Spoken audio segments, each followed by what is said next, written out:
Hi friends, ನಾವು ಇವತ್ತು ಮಾಡೋಕೊಟ್ಟು ಪಕ್ಕ ನಾಟಿ ಸ್ಟೈಲ್ ಮಟನ್ ರೆಸಿಪಿ. ಜಾತ್ರೆಗಳೆಲ್ಲ ಮಾಡ್ತಾರೆ. 1 ರಿಂದ 1.5 ಲೀಟ್ರಷ್ಟು ಸೂರ್ಯಕಾಂತಿ ಎಣ್ಣೆನ ಬೇಸನಿಗೆ ಹಾಕೊತಾ ಇದ್ದೀವಿ. ನೋಡ್ಬೋದು, ಇದು 20 ರಿಂದ 25 kg ಬೇಯುತ್ತೆ. ಸ್ಟಾರ್ಟಿಂಗಲ್ಲಿ ಹಸಿಮೆಣಸು, ಕೊತ್ತಂಬರಿ, ಪುದೀನ, ಧನಿಯಾ ಬೇಕಾಗುತ್ತೆ. ನೋಡ್ತಾ ಇರ್ಬೋದು. ನಾವೀಗ 1 ರಿಂದ 1.5 ಲೀಟ್ರ್ ಸೂರ್ಯಕಾಂತಿ ಎಣ್ಣೆಗೆ ಒಂದು 10 ರಿಂದ 15 ಪಲಾವ್ ಎಲೆನ ಹಾಕೊತಾ ಇದ್ದೀವಿ. ಯಾಕಂದರೆ ಎಣ್ಣೆ ಜೊತೆಗೆ ಪಲಾವ್ ಎಲೆ ಫ್ಲೇವರ್ ಬಿಟ್ಟರೆ ಒಳ್ಳೆ ಟೇಸ್ಟ್ ಬರುತ್ತೆ ಮಟನಿಗೆ. ಪಲಾವ್ ಎಲೆ, ನೆಕ್ಸ್ಟು ಚಕ್ಕೆ ಒಂದು 100 ಗ್ರಾಮು, ಲವಂಗ ಒಂದು 50 ಗ್ರಾಮು ಹಾಕ್ತಾಯಿದ್ದೀವಿ ಕುದೀತಾ ಇರುವಂಥ ಎಣ್ಣೆಗೆ, ಎಲ್ಲ ಚೆನ್ನಾಗಿ ಫ್ಲೇವರ್ ಬಿಡಲಿ. ಹಾಗೆ ಕಸೂರಿ ಮೇಥಿ ಒಂದು 50 ಗ್ರಾಮ್ ಹಾಕ್ತಾಯಿದ್ದೀವಿ. ಈಗ ನಾವು ಹಾಕ್ತಾ ಇರೋದು ಒಂದು 25 kg ಮಟನ್ಗೆ ರೆಸಿಪಿಗೆ.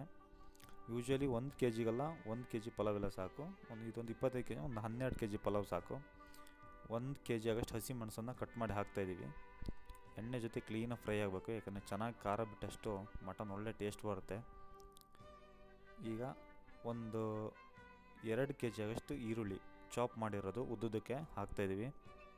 ಚೆನ್ನಾಗಿ ಫ್ರೈ ಆಗಬೇಕು, ಗೋಲ್ಡ್ ಕಲರ್ ಬರೋವರೆಗೂ ಸ್ವಲ್ಪ ಫ್ರೈ ಮಾಡಬೇಕು.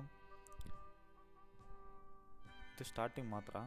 ನೆಕ್ಸ್ಟ್ ಹಾಕ್ತಾಯಿದ್ದೀವಿ. ಇವತ್ತು ನಾವು ಮಾಡ್ತಾ ಇರೋದು ಕೋಕೋನಟ್ ಹಾಕ್ತೇನೆ, ಹಾಗೆ ಗ್ರೇವಿ ಮಾಡ್ತಾ ಇರೋದು. ಇದನ್ನೆಲ್ಲ ಕ್ಲೀನಾಗಿ ಬಾಡಿಸ್ಕೋಬೇಕು. ಸ್ವಲ್ಪ ಲೈಟಾಗಿ ಬಾಡಿದ ಮೇಲೆ ಕೊತ್ತಂಬರಿ ಮತ್ತು ಪುದೀನ ಒಂದು 2 ಕಟ್ ಮಾಡಿದ್ದನ್ನ ಹಾಗೆ ಹಾಕಬೇಕು. ಈಗ ಸ್ಟಾರ್ಟಿಂಗಲ್ಲಿ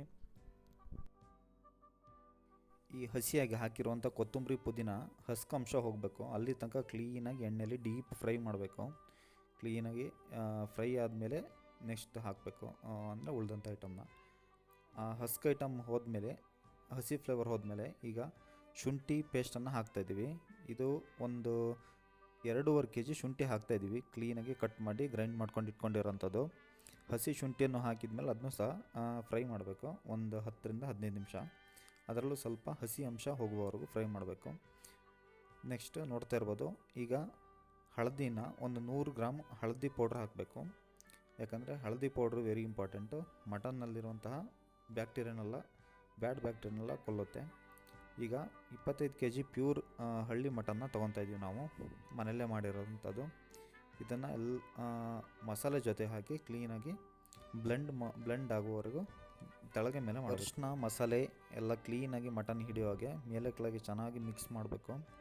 ಲೈಟ್ ಉರಿಯಲ್ಲಿ ಒಂದು 20 ನಿಮಿಷ ಬೇಯಬೇಕು. ಕ್ಲೀನಾಗಿ ಮಟನ್ನಲ್ಲಿರೋಂಥ ಎಣ್ಣೆ ಅಂಶ ಎಲ್ಲ ಬಿಡಬೇಕು.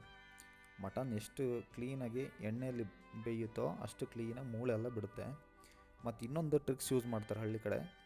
ಮಟನ್ ಏನಾದ್ರು ಕ್ಲೀನಾಗಿ ಅಂದರೆ ಸ್ವಲ್ಪ ಬಲ್ತಿದ್ರೆ ಮಟನ್ನು, ಒಂದು ಅಡಿಕೆ ಚೂರು ಹಾಕೋದ್ರಿಂದ ಕ್ಲೀನಾಗಿ ಅಡಿಕೆ ಬೋನೆಲ್ಲ ಬಿಡುತ್ತೆ. ಮಾಂಸನೇ ಬೇರೆ, ಮೂಳೆನೇ ಬೇರೆ ಆಗುತ್ತೆ. ನೋಡ್ತಾ ಇರ್ಬೋದು, ಇಲ್ಲಿ ಎಣ್ಣೆಲ್ಲೇ ಕ್ಲೀನಾಗಿ ಫ್ರೈ ಆಗಿದೆ. ಮಟನೆಲ್ಲ ಕ್ಲೀನಾಗಿ ಎಣ್ಣೆ ಅಂಶ ಬಿಟ್ಟಿದೆ, ಫ್ಯಾಟ್ ಅಂಶನೂ ಬಿಟ್ಟಿದೆ, ಮತ್ತು ಸ್ವಲ್ಪ ಚೆನ್ನಾಗಿ ಬೆಂದಿದೆ. ಈ ಥರ ಎಣ್ಣೆಲ್ಲೇ ಬೇಯಿಸ್ಕೋಬೇಕು. ಬೇಯಿಸ್ಕೊಂಡ್ಮೇಲೆ ಸ್ವಲ್ಪ ಮಿಕ್ಸ್ ಮಾಡಿ ನೋಡ್ಬೇಕು. ಏನಾದ್ರು ನೀರಂಶ ಬೇಕು ಅಂದರೆ ಒಂದು ಅರ್ಧ ಲೀಟ್ರ್ ಅಥವಾ 1 ಲೀಟ್ರ್ ನೀರನ್ನ ಆ್ಯಡ್ ಮಾಡಿ ಮತ್ತೆ ಕ್ಲೀನಾಗಿ ಒಂದು 10 ನಿಮಿಷ ಬೇಯಿಸ್ಕೋಬೇಕು. ಮಟನ್ ಒಳ್ಳೆ ಒಂದು ಕುದಿ ಬಂದಿದೆ, ಒಂದು 80% ಬೆಂದಿದೆ. ಬೆಂದಾದಮೇಲೆ ಈಗ ಇದಕ್ಕೆ ನಾವು ಈರುಳ್ಳಿ, ಟೊಮೆಟೊ ಮತ್ತು ಶುಂಠಿ, ಬೆಳ್ಳುಳ್ಳಿ ಕ್ಲೀನಾಗಿ ಫ್ರೈ ಮಾಡಿಕೊಂಡು ಪೇಸ್ಟ್ ಮಾಡಿರೋದನ್ನ ಹಾಕಿ ಮಿಕ್ಸ್ ಮಾಡ್ತಾಯಿದ್ದೀವಿ. ಒಂದು 5 ರಿಂದ 6 kg ಟೊಮೆಟೊ, ಒಂದು ಅರ್ಧ kg ಶುಂಠಿ, ಒಂದು ಅರ್ಧ kg ಬೆಳ್ಳುಳ್ಳಿ ಹಾಕಿ ಮಿಕ್ಸ್ ಮಾಡ್ತಾಯಿದ್ದೀವಿ.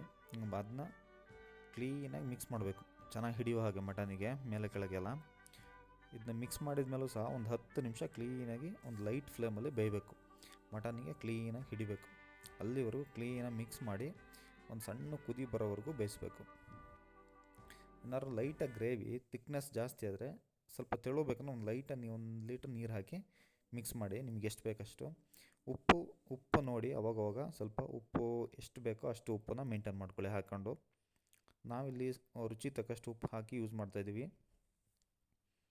ಉಪ್ಪು ಹಾಕಿದ ಮೇಲೆ ಕ್ಲೀನಾಗಿ ಮಿಕ್ಸ್ ಮಾಡಿ ಮತ್ತು ಒಂದು 10 ನಿಮಿಷ ಕುದಿಸ್ತಾ ಇದ್ದೀವಿ. ನೋಡ್ತಾ ಇರ್ಬೋದು, ಫೈನಲ್ಲಾಗಿ ನಮ್ಮದು MTRದು ಮಟನ್ ಮಸಾಲ ಪೌಡರ್ನ ಒಂದು 250 ಗ್ರಾಮ್, 1/4 kg ಪೌಡ್ರನ್ನ ಹಾಕ್ತಾಯಿದ್ದೀವಿ. ಹಾಕಿ ಕ್ಲೀನಾಗಿ ಮಿಕ್ಸ್ ಮಾಡಿ ಒಂದು ಕುದಿ ಬರೋವರೆಗೂ ಕುದಿಸ್ತಾಯಿದ್ದೀವಿ. ನೋಡಿ, ಈಗ ಆಲ್ಮೋಸ್ಟ್ ಒಂದು ಮಟನ್ 100% ಬೆಂದಿದೆ. ಮಟನ್ನ ಇಳಿಸೋಣ ಈಗ. ಅದಕ್ಕಿಂತ ಮುಂಚೆ ಲೈಟಾಗಿ ಗರಂ ಮಸಾಲ ಒಂದು 100 ಗ್ರಾಮ್ ಹಾಕಿ ಮಿಕ್ಸ್ ಮಾಡ್ತಾಯಿದ್ದೀವಿ. ಇಲ್ಲಿಗೆ ನಮ್ಮ ಡಿಶ್ ರೆಡಿಯಾಗಿದೆ. ನೋಡ್ತಾ ಇರ್ಬೋದು ಫೈನಲ್ ಔಟ್ಪುಟ್ ಹೇಗೆ ಬಂದಿದೆ ಅಂತ. ಲೈಕ್ ಮಾಡಿ, ಶೇರ್ ಮಾಡಿ, ಸಬ್ಸ್ಕ್ರೈಬ್ ಮಾಡಿ.